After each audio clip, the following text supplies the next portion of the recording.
ये 4th number की बात हो रही है। सदिशों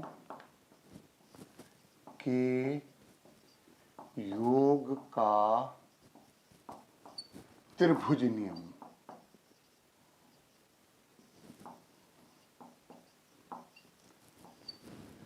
तो सबसे पहले तो हम ये देखें कि ये लगेगा कब, जब सदिशों के बीच का कोण, सदिशों के बीच का कोण 0 नहीं हो, 180 नहीं हो और 90 नहीं हो। का बीच का कोण 0, 180 डिग्री लगाएं तथा 90 डिग्री के अलावा कोई हो।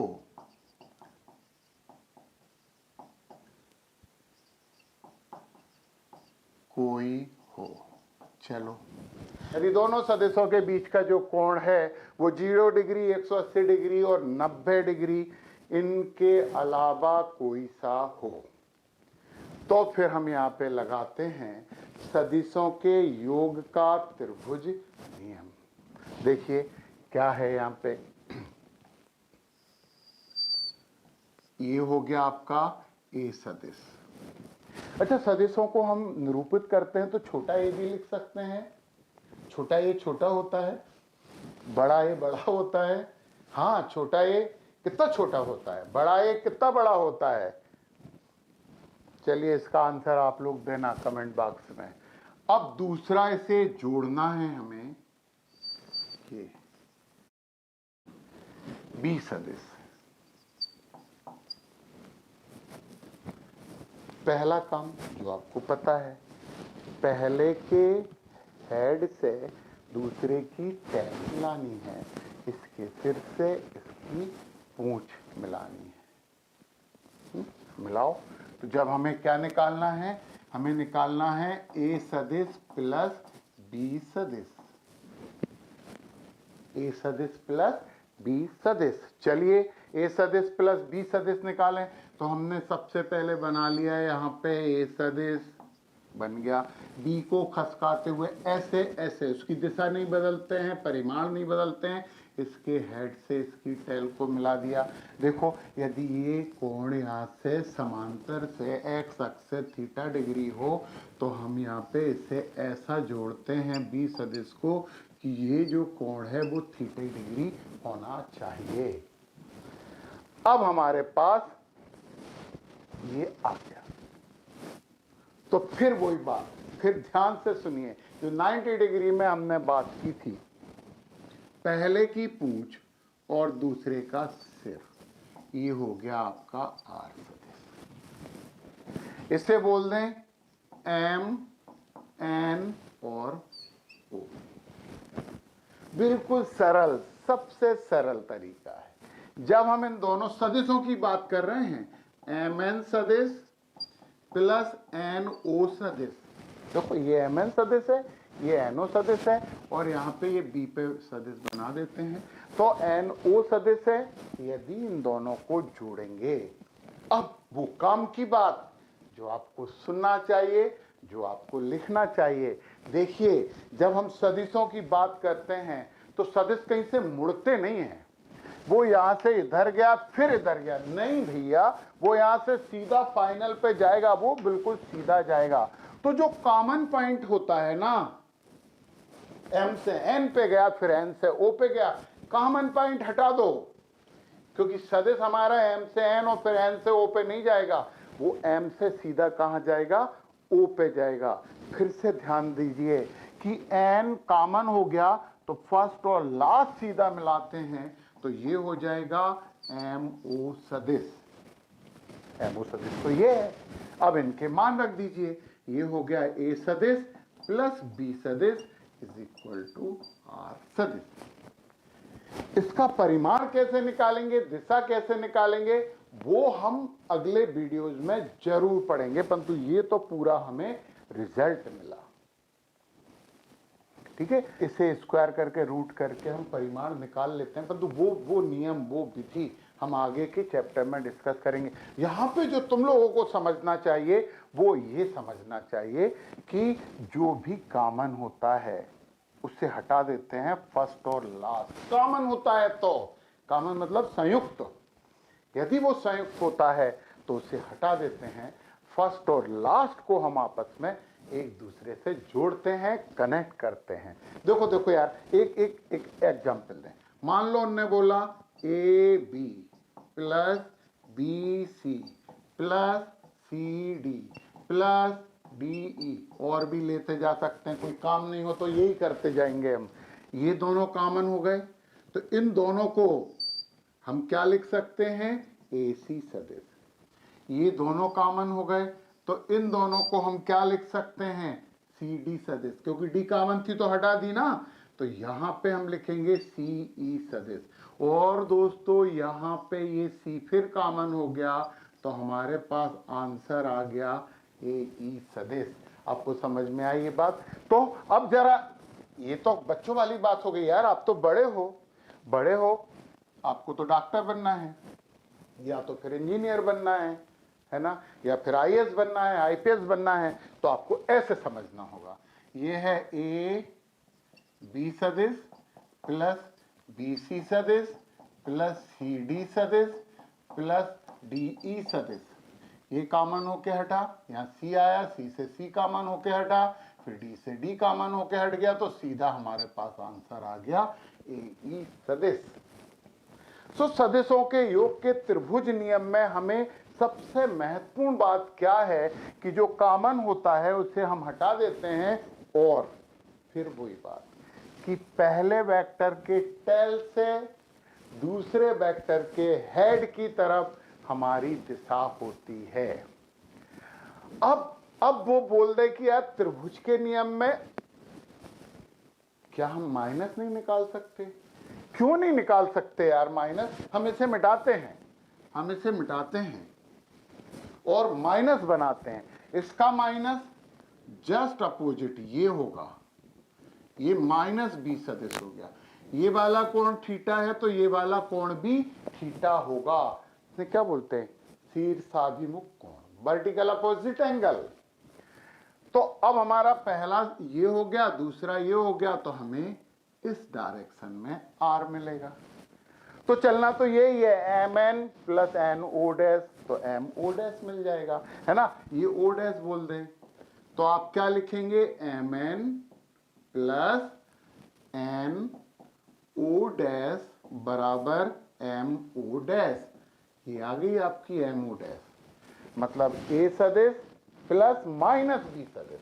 मतलब ये लिख सकते हैं ना, ए सदिश प्लस माइनस बी सदिश बराबर आर सदिश। तो सदिशों के योग के त्रिभुज के नियम में भी हम धन और ऋण, योग और घटाना दोनों पता कर सकते हैं।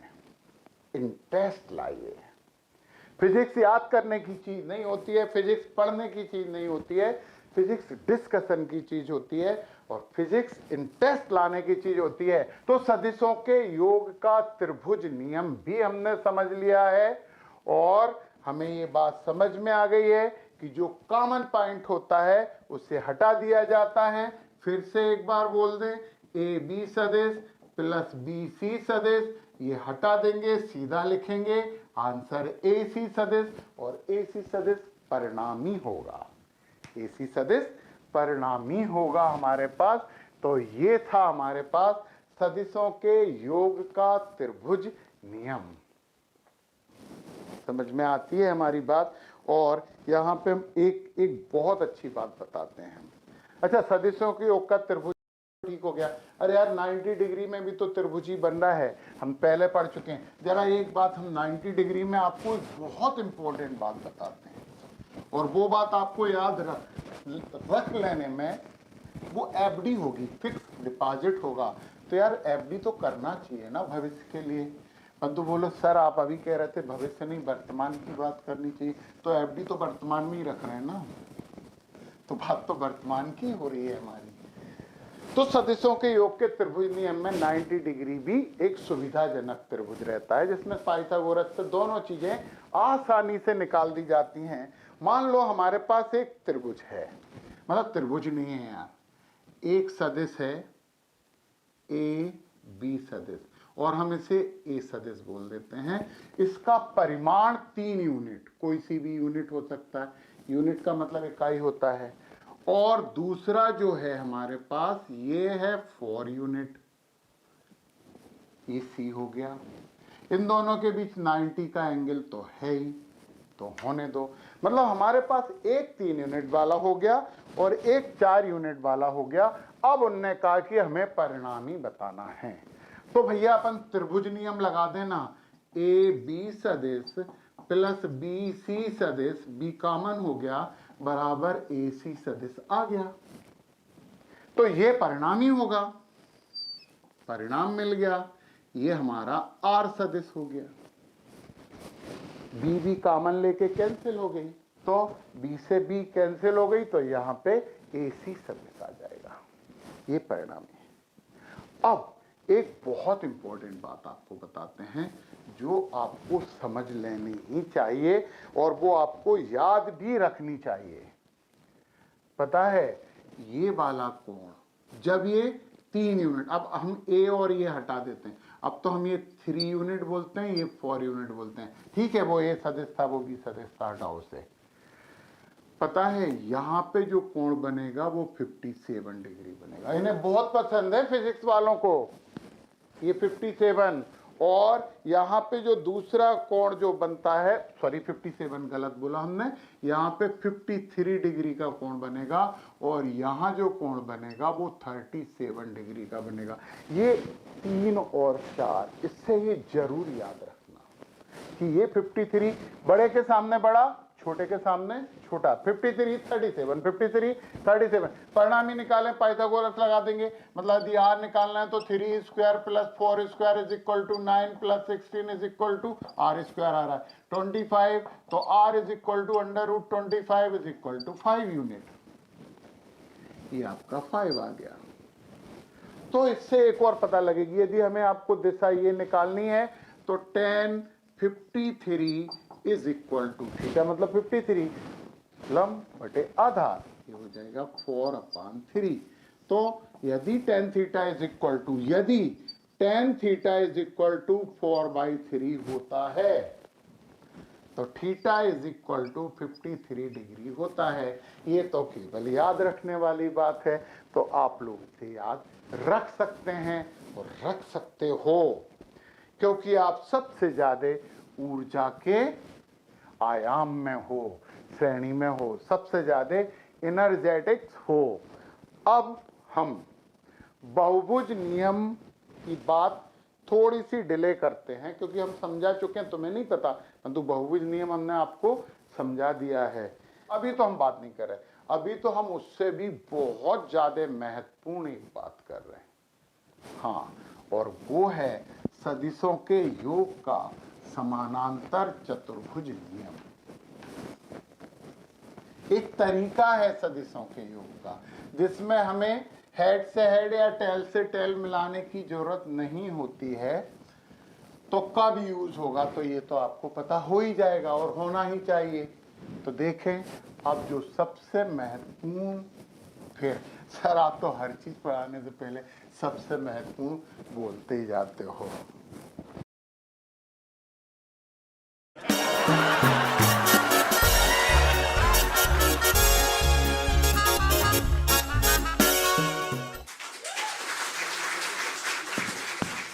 अरे बड़े, तू इतनी टेंशन में क्यों है? कुछ नहीं यार, टीचर ने 15 फलों के नाम लिखने को बोला है। बस इतनी सी बात, मैं बताता हूँ ना तेरे को। तुझे पता है 15 फलों के नाम? हाँ बड़े, मालूम है मुझे। सुन, आम, केला, अमरूद। 3 हो गए, और 12 फलों के नाम तो बता। ऐसा कर, 1 दर्जन केले और लिख लेना। अबे मस्ती कम कर, स्टेप पे पढ़ाई कर।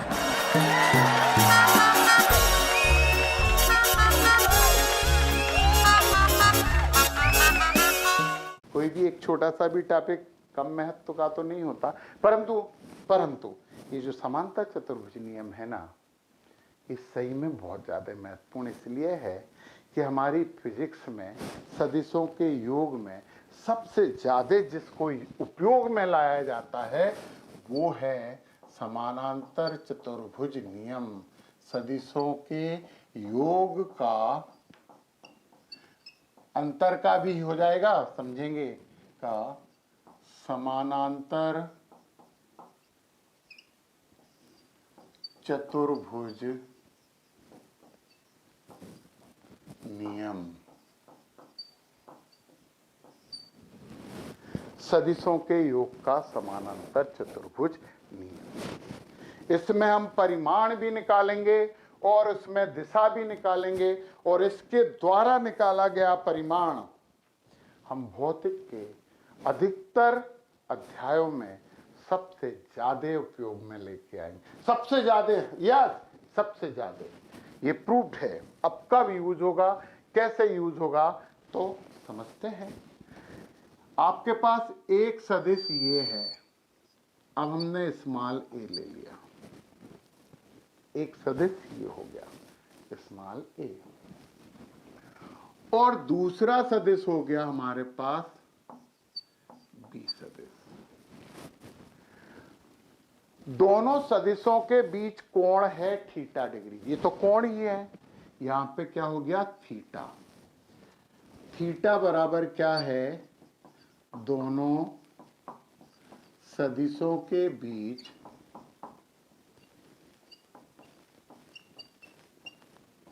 का कोण।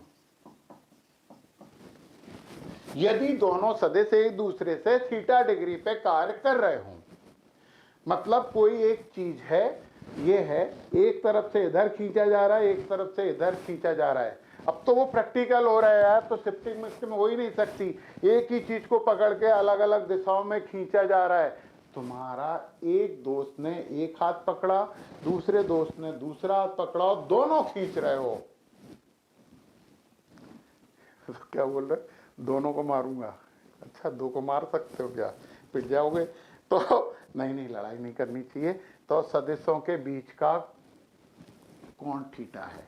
चलिए, अब हमने एक बात पिछले वीडियो में की थी कि समान सदिश, समानांतर सदिश, समान सदिश होता है, यानी समान सदिश ही समानांतर सदिश ही समान सदिश होता है, परिमाण बराबर हो। हम एकाएक हमें परिणामी चाहिए, तो चाहिए, तो परिणामी निकालने के लिए हम यहाँ पे इसका एक समान सदिश यहां से बनाएंगे। ए ही बनाया हमने, ये देखो परिमाण भी बराबर है और दिशा भी बराबर वो ही है, ये ए का, तो ये का समानांतर सदिश हमने यहां से बना दिया। बी का समानांतर सदिश हम यहां से बनाए, हुआ तो वही इनडायरेक्ट शिफ्टिंग। ये बी का समानांतर सदिश हो गया, ये बी सदिश हो गया। अब हमने क्या बोला था कि हमारा परिणामी सदिश यहां से चलेगा। अब वो एक इधर खींच रहा है, एक इधर खींच रहा है, तो बीच में कहीं चलेगा, तो वो बीच आ गई हमारे पास, वो बीच ये है,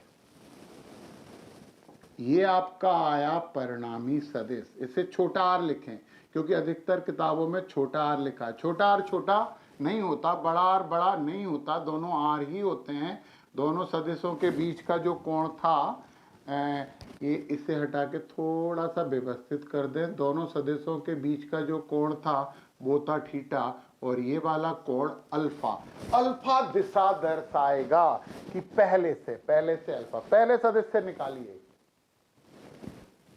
क्योंकि हमेशा शुरू से ही शुरू करना चाहिए, तो पहले सदिश से दिशा निकालिए। अब हमारे पास कोई टेंशन नहीं है, क्या पहले टेंशन था हमारे पास? आपको पता है टेंशन का मतलब बल होता है तनाव, और तनाव बल से उत्पन्न होता है, तो टेंशन का मतलब बल होता है। तो टेंशन नहीं होता, टेंशन बल होता है, खिंचाव।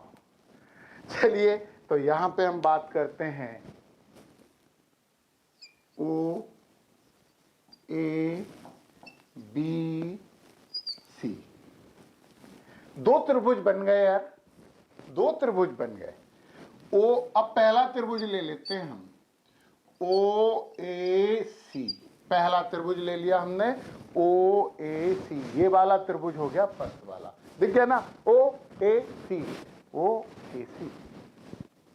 ओ ए सी में हम त्रिभुज नियम लगाएं तो यहां पे क्या हो जाएगा, ओ ए सदिश प्लस ए सी सदिश इज इक्वल टू ओ सी सदिश।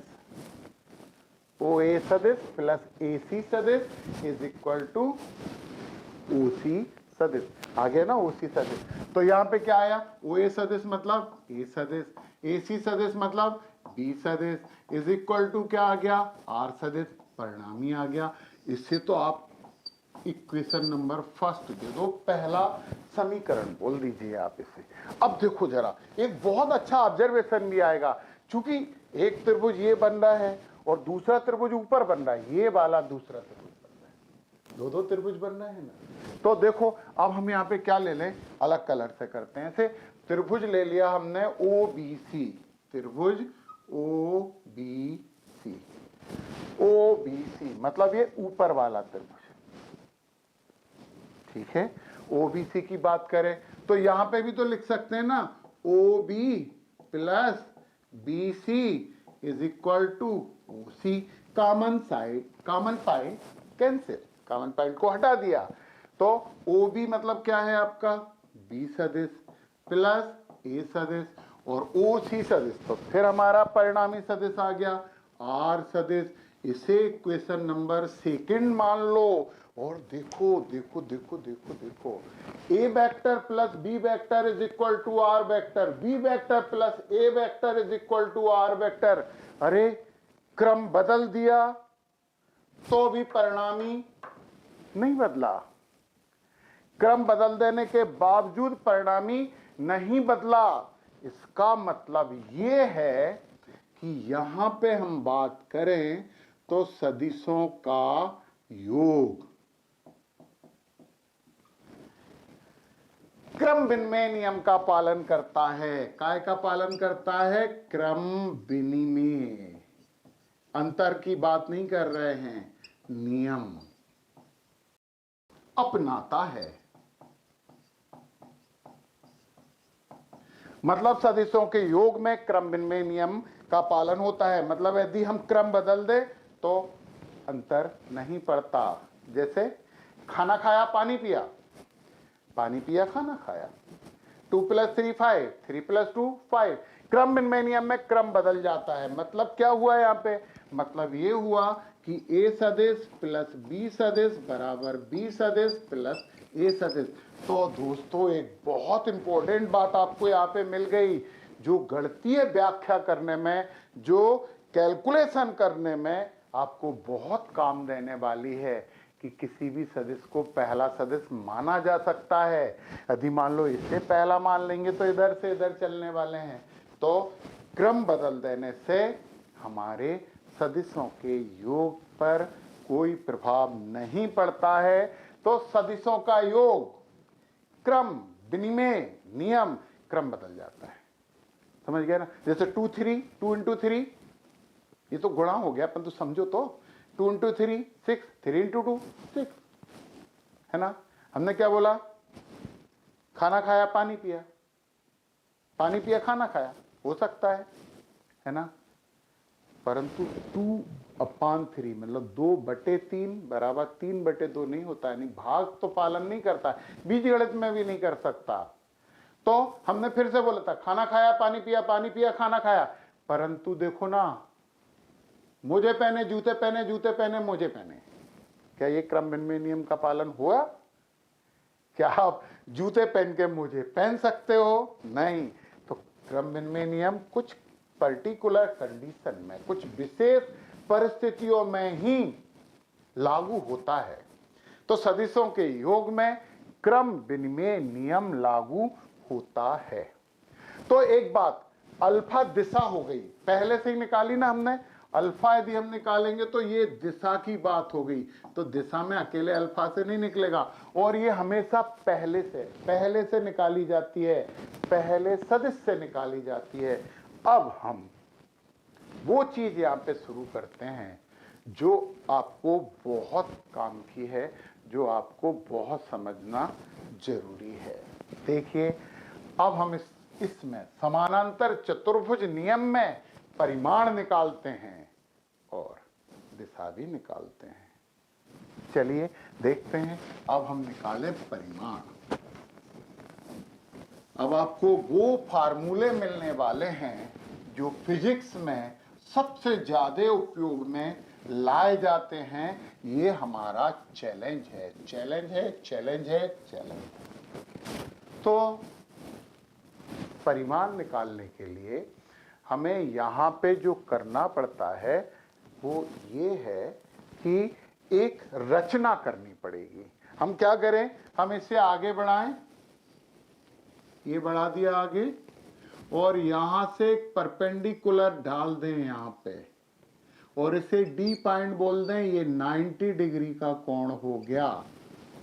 और जरा हमें बताओ तो ये कोण कितना होगा। एक समांतर, दोनों समांतर रेखाएं दी, यहां पे ये थीटा बन रहा है, तो यहां पे भी ये कोण कितना होगा, थीटा होगा।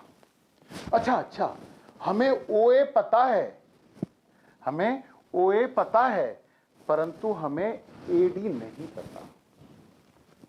अच्छा, ए वाला जो त्रिभुज है ना, हमने जो रचना की है, त्रिभुज ADC, ये समकोण त्रिभुज है, 90 डिग्री वाला का समकोण त्रिभुज। चलिए अब हम निकालते हैं परिमाण यानी कि R। तो सबसे पहले हम यहां पे लेते हैं त्रिभुज ODC। अब तो अपन इसे ऐसा कर सकते हैं, ये है, ये है, ये है और ये है। ये वाला त्रिभुज लिया है हमने, ODC, ये पूरा त्रिभुज है।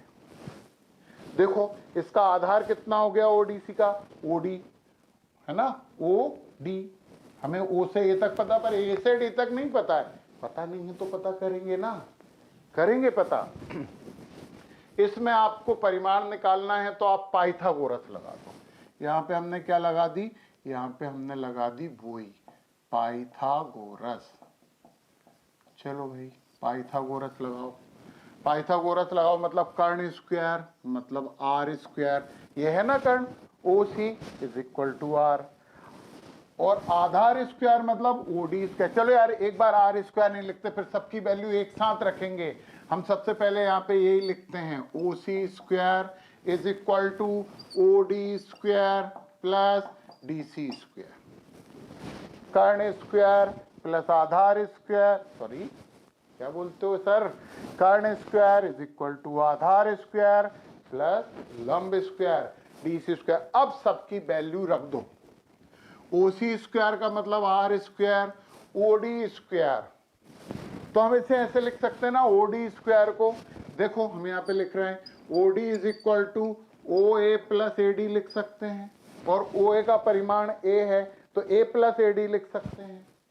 तो लिखो ये OA बराबर क्या है, A। परिमाण निकालना है ना तो परिमाण लिखेंगे, तो ये हो जाएगा OD की जगह क्या लिखेंगे, A प्लस AD। AD हमें नहीं पता है तो ऐसे ही लिखेंगे, होल AD का स्क्वायर प्लस DC का स्क्वायर। चलिए भैया कुछ गणित का काम आ गया है। A plus B whole square की वैल्यू रखिए, मान रखिए, तो R square is equal to A plus B whole square is equal to A square plus B square plus 2AB। तो A का मतलब यही A ही है, A square plus B square मतलब AD square plus 2A into AD और plus DC square. हम square वाला इधर रख दें तो R square is equal to हो जाएगा A square plus AD square plus DC square. इसको इधर रख दिया, रख सकते हैं ना, 2A इंटू AD।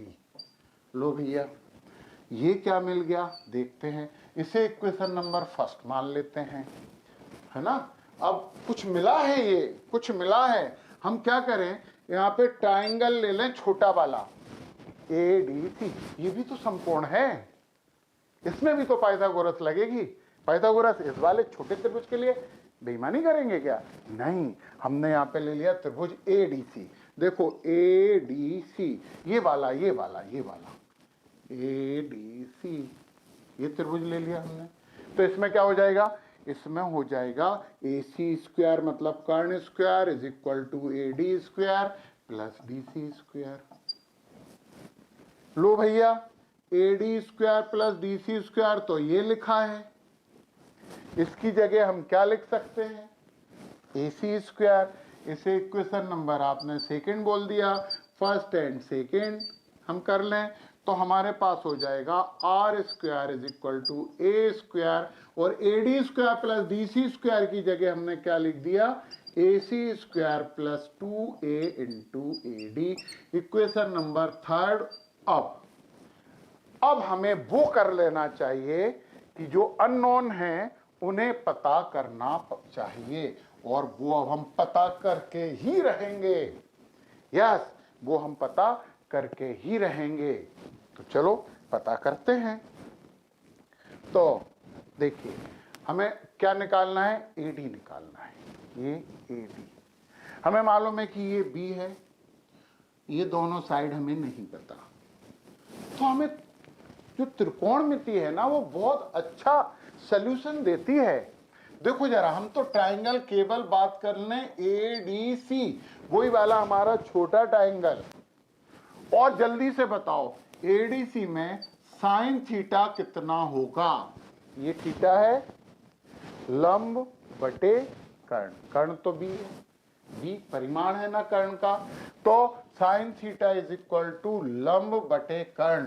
तो लंब तो है डीसी और कर्ण कितना है बी, परिमाण परिमाण परिमाण, तो कर्ण है बी, तो डीसी इज इक्वल टू हो जाएगा बी साइन थीटा। ये इक्वेशन नंबर आप 4 बोल दो।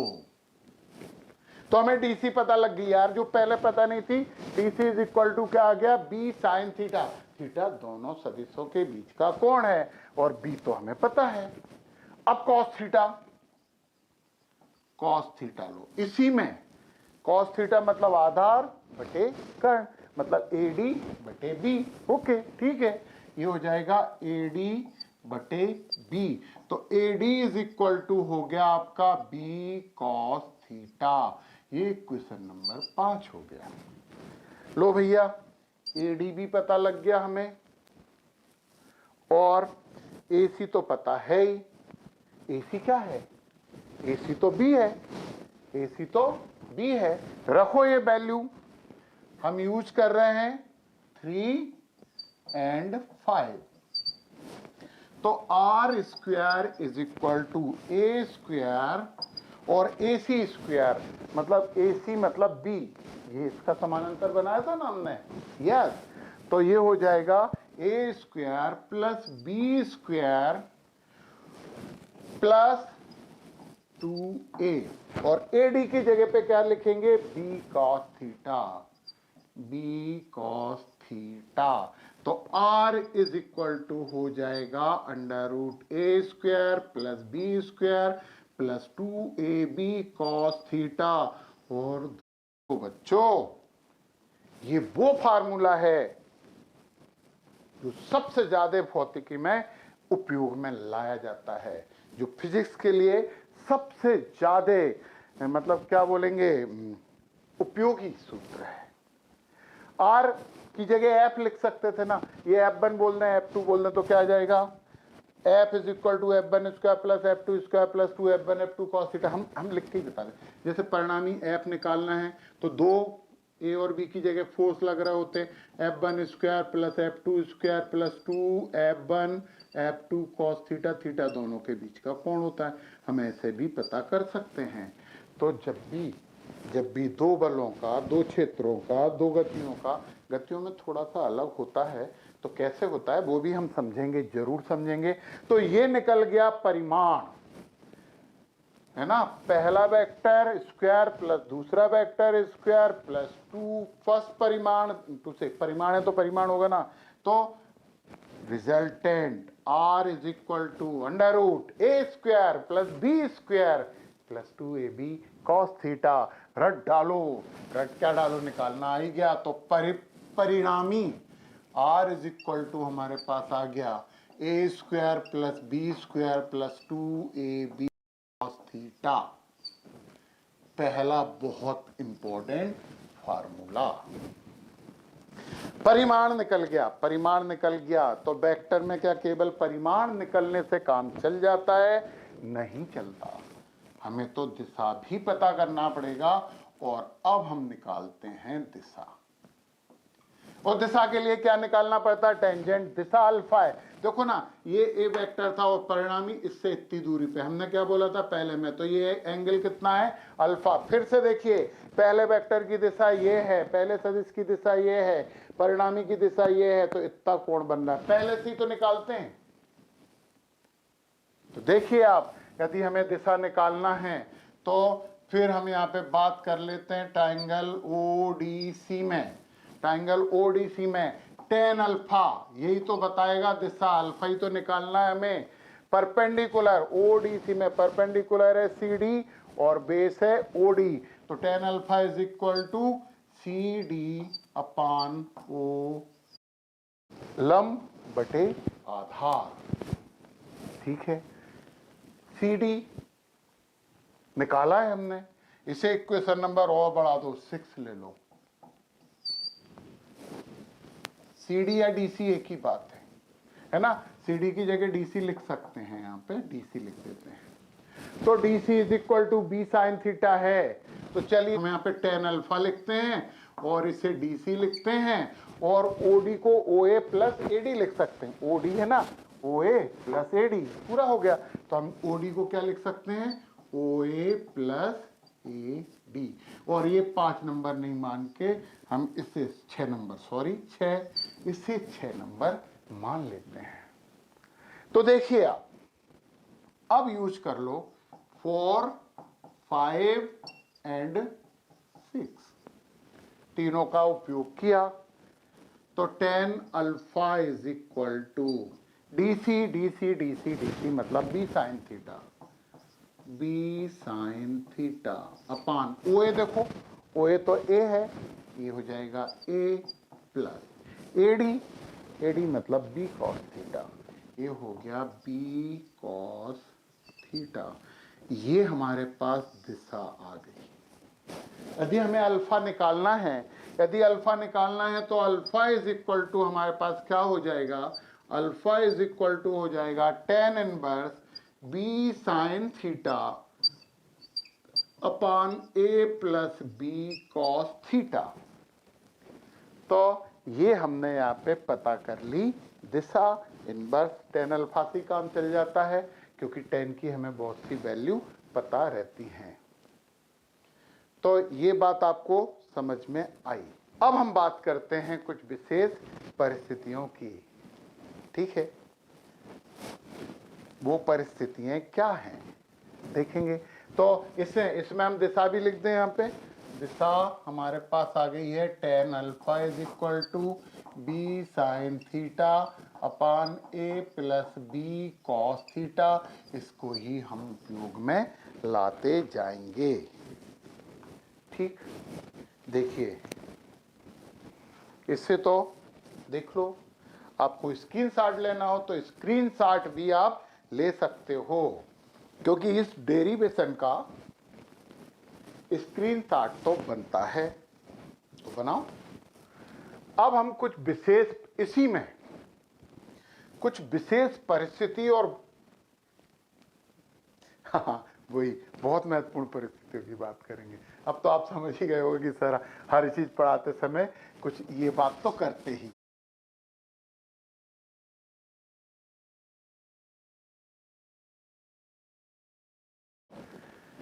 पहली स्थिति नंबर फर्स्ट,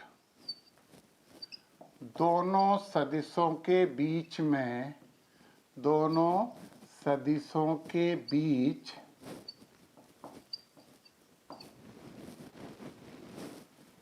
0 डिग्री का कोण हो। मतलब थीटा इज इक्वल टू 0, मतलब दोनों एक ही दिशा में कार्य कर रहे हों।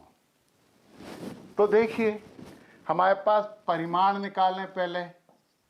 सबसे पहले हम निकालते हैं परिमाण।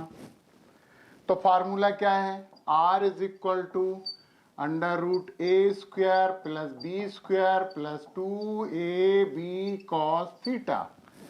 ये हमारे पास है और हमें दिया है कि theta is equal to 0 given है, और थीटा इज इक्वल टू 0 मतलब r is equal to under root A square plus B square plus 2ab cos 0।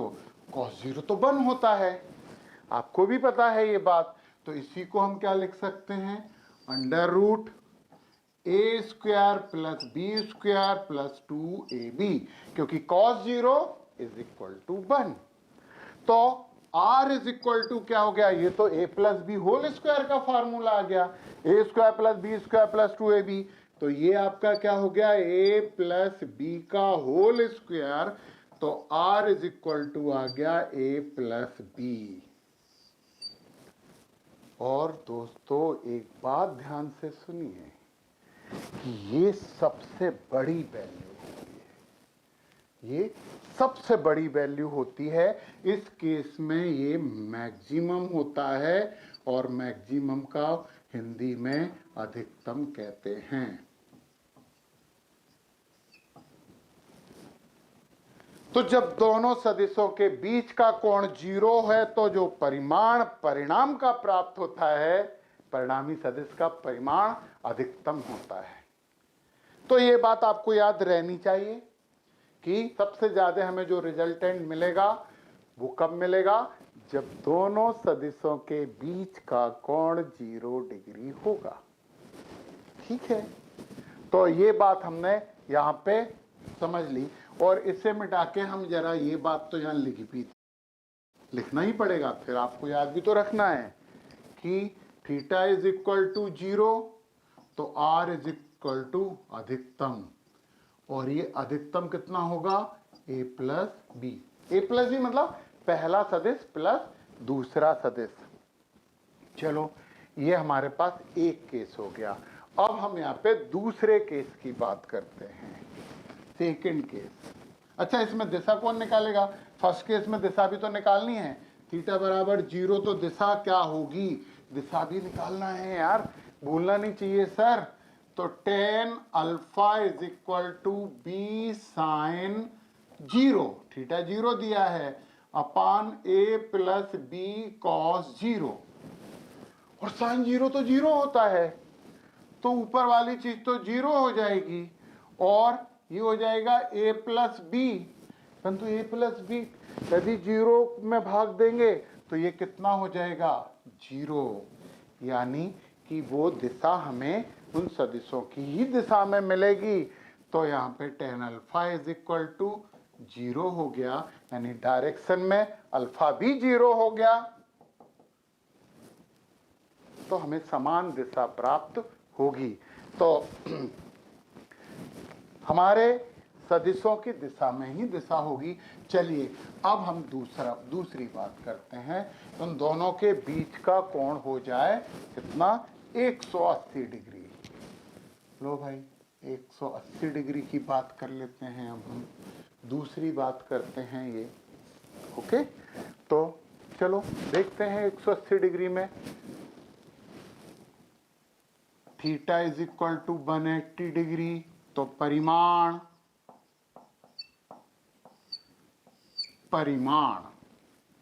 वही है, r is equal to under root A square plus B square plus 2ab cos 180 degree. और cos 180 degree -1 होता है, 10th में पढ़ के आए हो आप। cos 180 -1 होता है, इसकी जगह -1 रखेंगे तो यहाँ माइनस लग जाएगा। तो r इज इक्वल टू हो जाएगा under root A square plus B square minus 2ab, क्योंकि cos 180 इज इक्वल टू -1 होता है।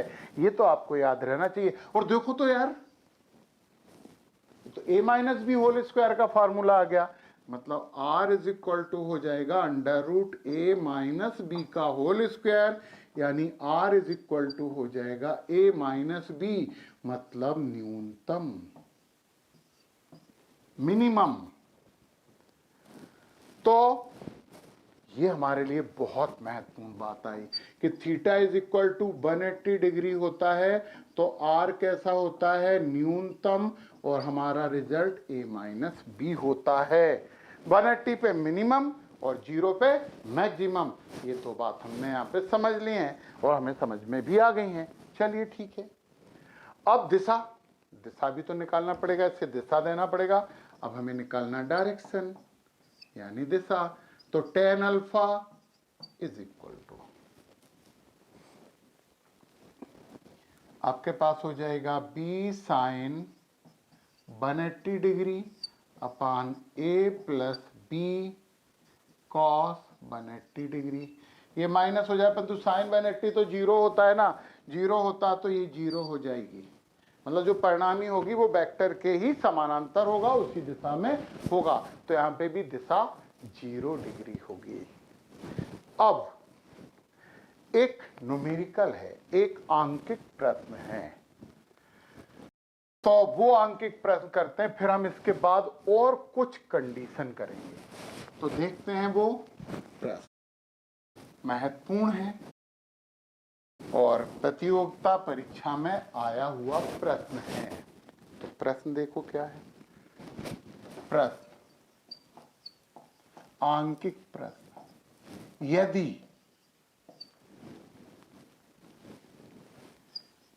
ए सदिश प्लस बी सदिश इज इक्वल टू ए सदिश, मतलब ये सदिश नहीं है, प्लस बी सदिश। आपको पता है ये मॉड है, मापांक है, ये उनके परिमाण हैं। तो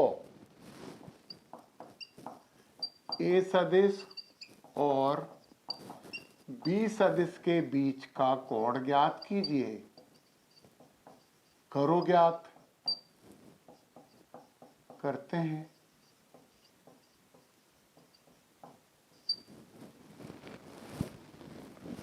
अब यहां पे आपके लिए बहुत इंपॉर्टेंट बात है, बहुत काम की बात है।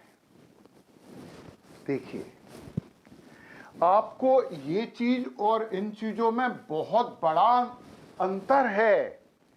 ये जो परिमाण है ना, वो सदिशों के योग का परिणाम है, मतलब परिमाण है। मतलब आपको पता है आर सदिश इज इक्वल टू ए सदिश प्लस बी सदिश, योग हो गया है, और उसका जो रिजल्ट आया है, जो परिणाम आया है, उसका परिमाण है। ये मोड लगा देते हैं तो परिमाण मिलता है कि नहीं। तो हम ए सदिश और बी सदिश की जगह पे हम क्या लिख सकते हैं, आर लिख सकते हैं। तो यहां पे यदि ऐसा लिखा है ए सदिश प्लस बी सदिश, तो ये तो परिणाम हो गया, और ये बराबर क्या लिख सकते हैं, आर सदिश। और अब यहां पे इसकी जगह आर सदिश लिख दो, तो आर सदिश बराबर हो जाएगा ए सदिश प्लस बी सदिश। सदिश नहीं है ये, बाद में मोड लगा के परिमाण हो गया। इसे लिख सकते हैं R is equal to A plus B, क्योंकि इसका मतलब आर ही होता है। ए बी अंदर लिखा है, इसका ये परिणामी है, दो सदिशों के योग का परिणामी है। तो यहां पे हमने आर सदिश लिखा है, ये आर सदिश इज इक्वल टू, ये अंदर की बात कर रहे हैं, तो ये पहले का परिमाण, दूसरे का परिमाण, और ये तो ये लिखा है यार, ये तो अधिकतम आ गया, ये तो मैक्सिमम आ गया, अधिकतम। और अधिकतम तो तब होता है जब theta is equal to 0 degree. इसका मतलब है कि दोनों सदिशों के बीच का जो कोण होगा वो 0 डिग्री होगा। समझ में आई ये बात। इसमें और इसमें ये परिमाण किसका है, दो सदिशों के योग का परिमाण है। हाँ, ये बात समझो यार, a प्लस बी ये परिमाण है, परंतु किसका परिमाण है, दो सदिशों के योग का परिमाण है।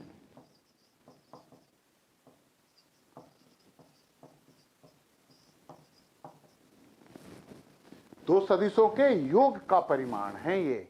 और ये क्या है, ये पहले सदिश का परिमाण है और ये दूसरे सदिश का परिमाण है, यानी कि मैग्नीट्यूड है। तो चूंकि ये परिमाण अधिकतम आया, और अधिकतम तो तभी होता है, अधिकतम इतना ही होता है कि दोनों के बीच का कोण 0 डिग्री होता है। तो रिजल्टेंट परिणामी दोनों सदिशों के परिमाण के योग के बराबर होता है जब दोनों सदिशों के बीच का जो कोण है वो 0 डिग्री होता है। चलो इसको थोड़ा सा बदलें, इसको थोड़ा सा बदलें, थोड़ा सा बदल देते हैं। दूसरा हो गया ये न्यूमेरिकल। अब यहां पे लिख दिया माइनस। यदि ये इन दोनों के परिमाणों के माइनस के बराबर होता है, दोनों सदिशों के योग का परिमाण अलग अलग सदिशों के परिमाण के ऋण के बराबर होता है, तो दोनों के बीच का कोण ज्ञात कीजिए। तो ये तो आपको पता है, इसको तो हम लिख सकते हैं आर। तो ये क्या हो गया, इसको लिखें ए सदिश माइनस बी सदिश। इसको ऐसे भी लिख सकते हैं R is equal to A minus B, क्योंकि परिमाण तो परिमाण ही होता है। ओ हो, ये तो पता लग गया हमें कि यदि R is equal to A minus B होता तो न्यूनतम, ये मान तो न्यूनतम होता है, और न्यूनतम होता है तो थीटा इज इक्वल टू कितना हो गया 180 डिग्री, मतलब 180 डिग्री का थीटा हो जाएगा। ये हमने यहां पे दो न्यूमेरिकल किए। हाँ, लिखना एक को ही पड़ा, परंतु किए हमने कितने, 2 न्यूमेरिकल किए हैं यहाँ पे। चलिए इसे मिटा देते हैं।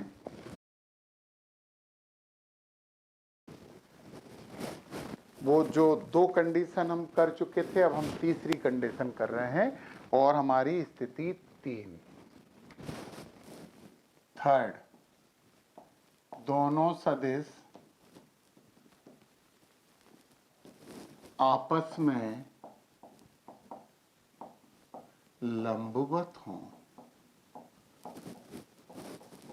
मतलब 90 डिग्री के कोण पे हो। तो थीटा इज इक्वल टू कितना हो गया 90 डिग्री। जब theta is equal to 90 degree हो जाएगा तो परिणामी आर इज इक्वल टू वो लिखा है A square plus B square plus 2ab cos 90।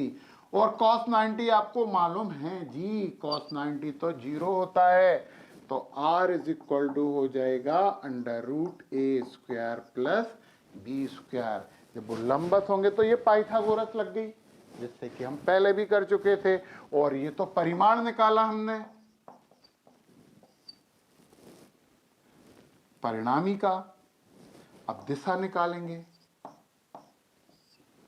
परिणामी का परिमाण निकाला है, अब दिशा निकालेंगे। तो tan alpha is equal to वो लिखा B sine theta, B sine theta मतलब sine 90 upon A plus B cos 90। लो भाई, तो ये b cos 90 तो 0 होता है, sin 90 1 होता है, तो ऊपर बचा b और a प्लस 0, और ये हो जाएगा b अपान a। तो हमें दिशा मिल गई। tan alpha is equal to हो जाएगा b अपान, छोटा a लिखेंगे ना, b अपान a, तो अल्फा इज इक्वल टू हो जाएगा tan inverse b upon a। ये दिशा आ गई जब दोनों सदिश आपस में एक दूसरे के लंबवत थे। अब इसमें हमें परिणामी ये मिलेगा। तो परिणामी देखो ना यार, ये है, ये है, ये a है, ये b है, तो क्या मिलेगा under root A square plus B square तो मिलेगा। तो ये तो हम पहले भी कर चुके थे। अब हम बात करते हैं किसकी, स्थिति कि दोनों सदिशों के परिमाण बराबर हों।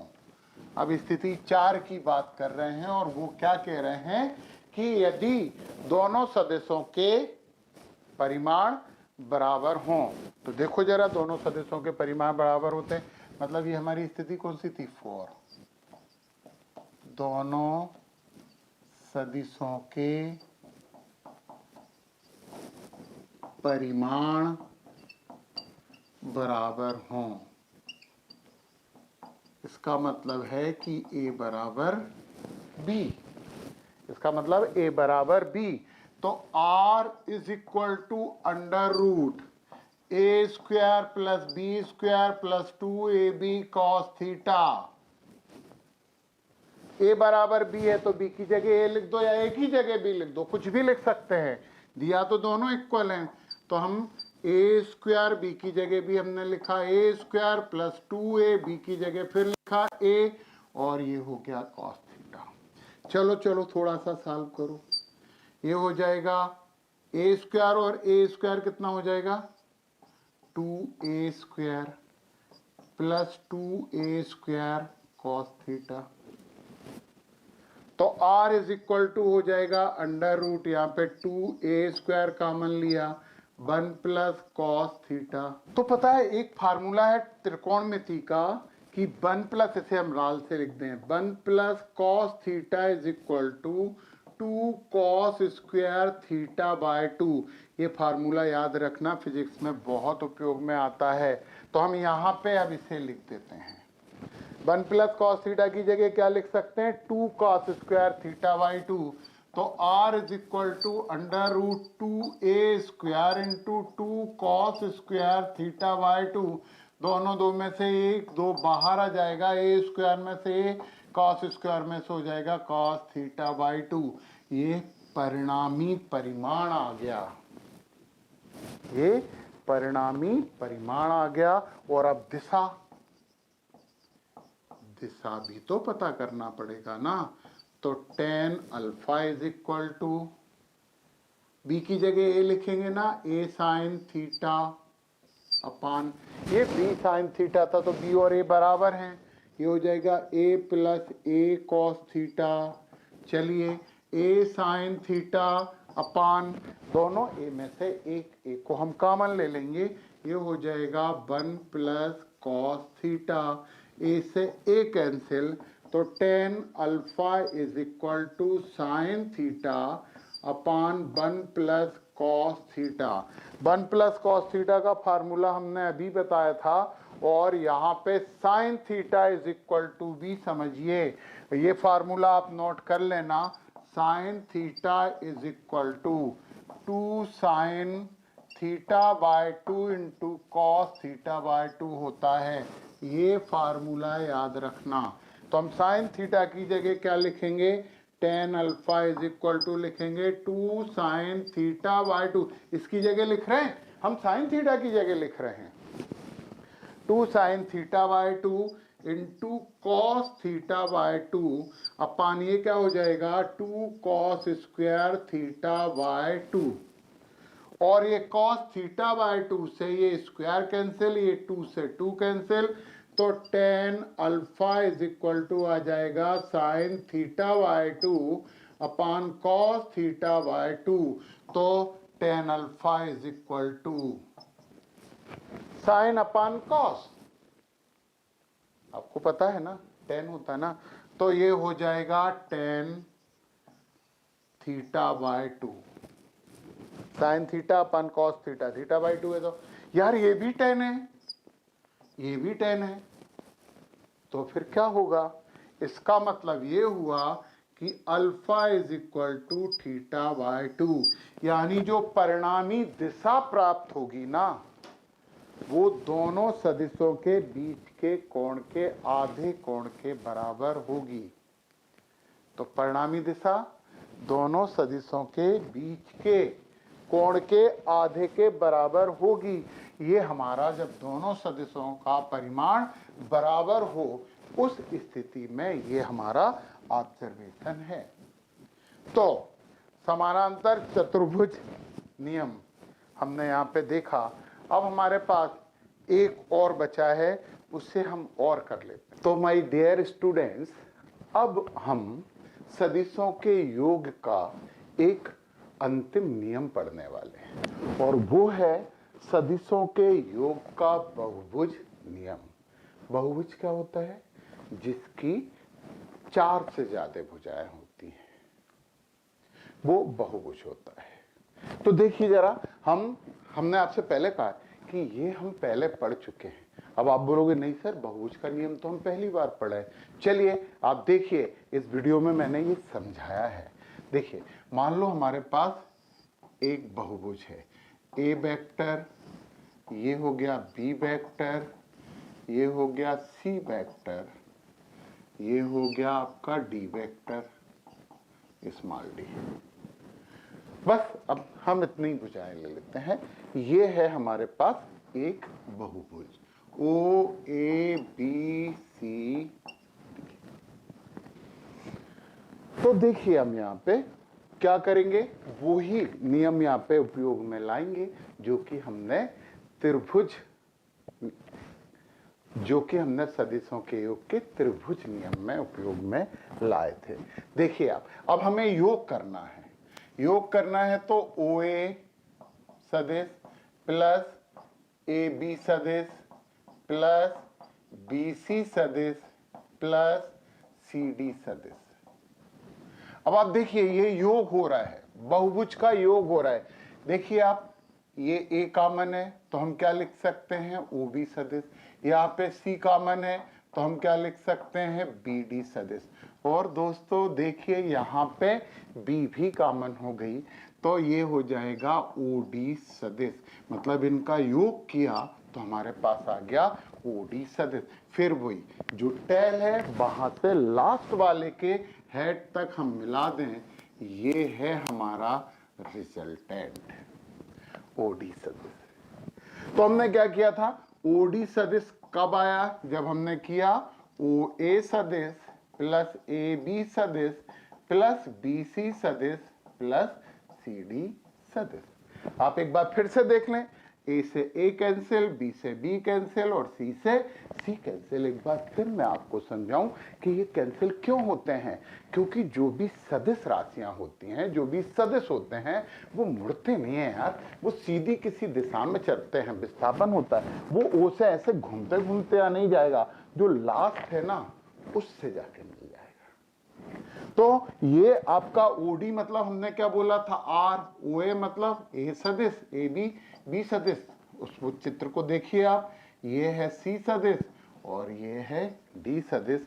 ये है सदिशों के योग का बहुभुज नियम। अब हम और क्या कंडीशन हो सकती है इसके लिए, तो हमें उसे बनाना पड़ेगा। देखिए ये तो हमारे पास आ गया, पर यदि ये बना है तो ये बना कैसे। देखो हमें ये दिया हुआ है ए सदिश, देखना ये समझना भी बहुत जरूरी है। और यहीं से उन्होंने दे दिया ये बी सदिश, और यहीं से उन्होंने ये दे दिया ये सी सदिश, और यहीं से एक दे दिया ये है डी सदिश। ओ ए बी सी और डी। देखिए ये हमने ओ ए लिया, फिर ये जितना कोण इससे बना रहा था, किससे, क्षैतिज से बना रहा था, वही कोण बनाते हुए यहां से हमने बी सदिश ले लिया। अब ये जितना कोण बना रहा था वो हमने सी सदिश ले लिया, और देखो डी सदिश हमने यहां ले लिया। तो इन सबको एक दूसरे के हेड से जोड़ते चले जाते हैं। हमने फिर से बोला है कि जब हमें सदिशों का योग पता करना होता, केवल समानांतर चतुर्भुज नियम को छोड़ दिया जाए, तो हम किसी भी सदिश के सिर से दूसरे सदिश की पूंछ मिलाते हैं और चलते कहाँ हैं, सिर से डायरेक्ट लास्ट सदिश के हेड तक, यानी कि सिर तक। फिर से, और चलते कहाँ हैं, टेल से लास्ट सदिश के जो अंतिम सदिश है उसके हेड तक। ये हमारा परिणामी होगा। तो ये O A B B C C D, इन सबको जोड़ेंगे तो हमें ओडी यहाँ पे मिलेगा। अब एक बहुत इंपॉर्टेंट बात, और ये बात आपको इसी में समझना है। हम ये तो मिटा देते हैं, और देखिए आप कि पहला नियम हम यहाँ पे पढ़ चुके थे कि सदिशों का योग क्रम विनिमेय होता है। पहला नियम था, मतलब पहला नियम हम समझ चुके हैं कि सदिशों का योग क्रम विनिमेय नियम का पालन करता है। हम वो पहला नियम करते हैं। हम यहाँ पे थोड़ी सी बात कराएंगे, बना रहने दो, इसका हम यूज करेंगे। सदिशों के योग के नियम। नंबर 1, ये करता है क्रम विनिमेय नियम का पालन करता है। सदिशों का योग क्रम विनिमेय नियम का पालन करता है। क्रम विनिमय नियम क्या है बेटा? ए सदिश प्लस बी सदिश इज इक्वल टू बी सदिश प्लस ए सदिश। हमने इसकी सीक्वेंस बदल दी, ऑर्डर बदल दिया। ए में बी था, फिर बी से ए था, परंतु इससे कोई अंतर नहीं पड़ता है सदिशों के योग में। अब दूसरा है सदिशों का योग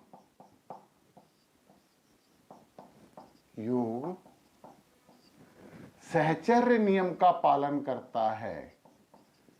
सहचर्य नियम क्या है? नियम का पालन करता है।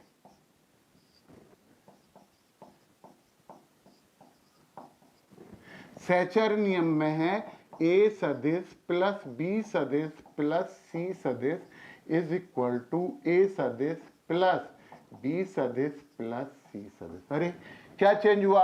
इसका मतलब पहले हम ए और बी को ऐड करेंगे, फिर सी को ऐड करेंगे, परंतु यहाँ पे बी और सी आपस में जुड़ेंगे और फिर ए उससे जुड़ेगा। ये योग का सहचर्य नियम होता है। चलो इसे मिटा के हम दूसरा बना के इसे प्रूव भी कर देते हैं। सहचर्य नियम का पालन करता है, इसे हम सिद्ध करते हैं। चलिए कैसे सिद्ध करें? देखिए हमारे पास एक सदिश हो गया ए सदिश पहला, दूसरा सदिश यहाँ पे आ गया बी सदिश, और तीसरा सदिश हमें यहाँ पे आ गया सी सदिश। ये है ओ ए बी सी। आप लोगों को पता है कि रिजल्टेंट आएगा क्या? ओ से लेके सी तक। ये ऐसा कर देते हैं, ये रिजल्टेंट होगा आर सदिश। हम क्या करें दोस्तों, यहां पे ये ट्राइंगल लेके एक लाइन यहां से मिला दें। ये बन गया हमारा एक ट्राइंगल ओ ए बी। चलिए हम यहां पे इसे प्रूव करने के लिए, इसे सिद्ध करने के लिए क्या करेंगे? हम यहां पे इसे प्रूव करना है। तो हमने सबसे पहले उस डायग्राम में ले लिया ट्राइंगल ओ ए बी, और इसमें त्रिभुजों के योग का नियम लगाए, सदिशों के त्रिभुजों के योग का नियम लगाए। तो ये क्या हो जाएगा? ये हो जाएगा O A plus A B is equal to A. यहां से ए और ए कॉमन हो जाएगा, तो ये हो जाएगा ओ बी सदिश। ओ ए सदिश क्या है? ए सदिश। ए बी सदिश क्या है? बी सदिश। और इसे तो हम ओ बी सदिश ही लिखा रहने दें, मतलब जो हमारा ओ बी सदिश आ गया वो आ गया ए सदिश प्लस बी सदिश। चलिए ठीक है, हमने एक ट्राइंगल बना के ये निकाला। अब हम ए से सी को ज्वाइन कर दें, यहां से एक लाइन ये ज्वाइन कर दें। अब आप देखें, अब हमारे पास एक और त्रिभुज बन गया, और वो त्रिभुज है ए बी सी। पहुंचे हम यहाँ सी पे हैं, तो हम यहाँ पे त्रिभुज ए बी सी ले लें। चलिए त्रिभुज ए बी सी में A B plus B C ये करते हैं। ए बी सदिश प्लस बी सी सदिश इज इक्वल टू, बी से बी कॉमन हो गया तो हमें क्या मिला? ए सी सदिश मिला। ए बी की वैल्यू रखिए, ए बी है बी। चलिए बी सदिश प्लस, और बी सी क्या है? सी। बी सदिश प्लस सी सदिश is equal to A C सदिश। मतलब जो ए सी सदिश आया वो आ गया हमारा बी सदिश प्लस सी सदिश, ये आ गया। चलो हमने ये दोनों बातें निकाल ली। अब हम क्या करें? अब जो हम त्रिभुज ले रहे हैं ना, वो त्रिभुज ले ले। त्रिभुज को ध्यान से देखना पड़ेगा आपको। त्रिभुज ये तो हमने दो फाइंड कर लिए हैं, है ना। अब त्रिभुज ले रहे हैं हम ओ बी सी, अंतिम बिंदु के लिए ओ बी सी। ये त्रिभुज हो गया ना, ओ बी सी त्रिभुज है, ये वाला पूरा, ये और ये त्रिभुज है।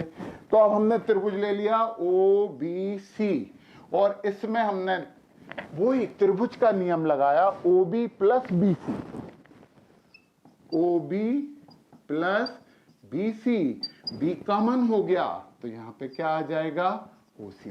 वैल्यू रखो, ओ बी कितना है, ओ बी है ए सदिश प्लस बी सदिश जो हमने निकाला था, ए सदिश प्लस बी सदिश ये हो गया, और बी सी क्या है, सी सदिश, और ओ सी तो परिणामी है, तो लिख दीजिए आप ये परिणामी सदिश है, ये इक्वेशन नंबर फर्स्ट हो गया। त्रिभुज लिया था ओ बी सी। अभी हमें एक और त्रिभुज दिख रहा है इसमें, देखो वो त्रिभुज देखो, अब हम त्रिभुज ले रहे हैं ए ओ ए सी, त्रिभुज है ओ ए सी। चलो उस त्रिभुज को भी हम जरा हाईलाइट कर देते हैं, ये हो गया ना त्रिभुज ओ ए सी।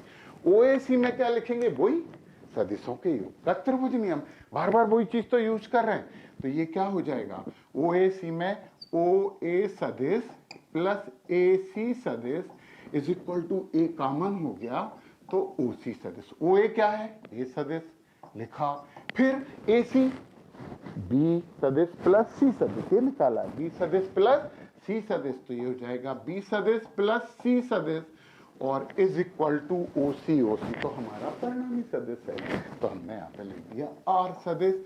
ये इक्वेशन नंबर सेकंड हो गया। हो देखिए जरा, इक्वेशन फर्स्ट ये भी आर सदिश के बराबर है, इक्वेशन सेकंड ये भी आर सदिश के बराबर है, दोनों के राइट हैंड साइड इक्वल हैं तो दोनों के लेफ्ट हैंड साइड भी इक्वल होंगे, यानी फर्स्ट एंड सेकंड। तो हम आर सदिश की जगह पे ये लिख सकते हैं फर्स्ट में, तो हमारे पास क्या आ गया, ए सदिश प्लस बी सदिश प्लस सी सदिश इज इक्वल टू ए सदिश प्लस बी सदिश प्लस सी सदिश। हो हैंस प्रूव्ड, ये तो हमने सिद्ध कर दिया सहचर्य नियम।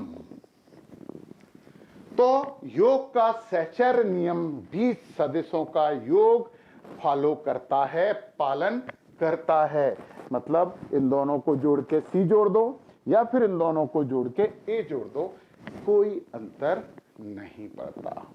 तो ये एक सहचर्य नियम हमने सिद्ध किया है, इसका उपयोग होता है। और एक और तीसरा, दो तो हमने बात कर ही ली थी, यहाँ पे तीसरी बात हम यहाँ पे और कर लें कि वो वितरण नियम का भी पालन करता है। तीसरा है सदिशों का योग वितरण नियम का पालन करता है। ये वितरण नियम क्या होता है,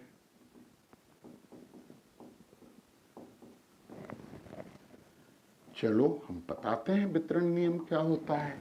मान लो किसी रियल नंबर का मतलब होता है वास्तविक संख्या से, हम लैम्डा ले लेते हैं, लैम्डा और ए सदिश प्लस बी सदिश ऐसा है, तो हम इसे ऐसे भी लिख सकते हैं, लैम्डा ए सदिश प्लस लैम्डा बी सदिश, मतलब दोनों में अलग अलग इंटू भी कर सकते हैं हम यहाँ पे, और इसी को तो वितरण नियम बोलते हैं।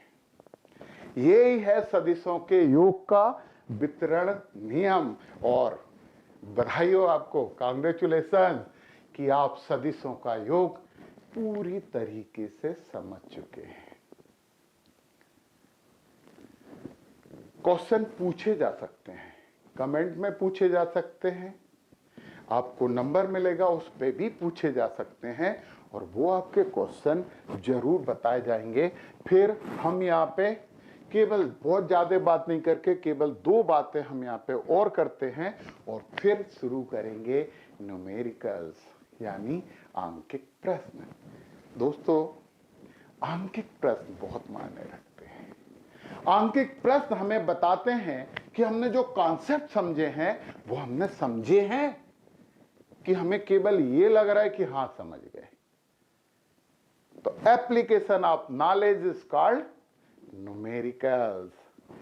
तो हम अपने नॉलेज का एप्लीकेशन लेंगे, परंतु दो बातें आपको उसमें याद रखनी है कि दो सदिशों का योग, ये जगह है यहां पे लिखते हैं, दो सदिशों का योग अधिकतम कब होता है, जब आर सदिश इज इक्वल टू ए सदिश प्लस बी सदिश, ये सबसे बड़ा होता है। सदिशों का योग सबसे बड़ा होता है और उन दोनों के बीच का कोण यहां पे होता है 0। और दूसरी चीज, R is equal to A सदिश माइनस B सदिश, ये सबसे कम होता है सदिशों का योग। और यहां पे थीटा मतलब उनके बीच का जो कोण होता है वो 180 डिग्री होता है। तो इन दो बातों को हम उपयोग में लाएंगे। तो चलिए अब शुरू करते हैं, स्टार्ट करते हैं न्यूमेरिकल्स।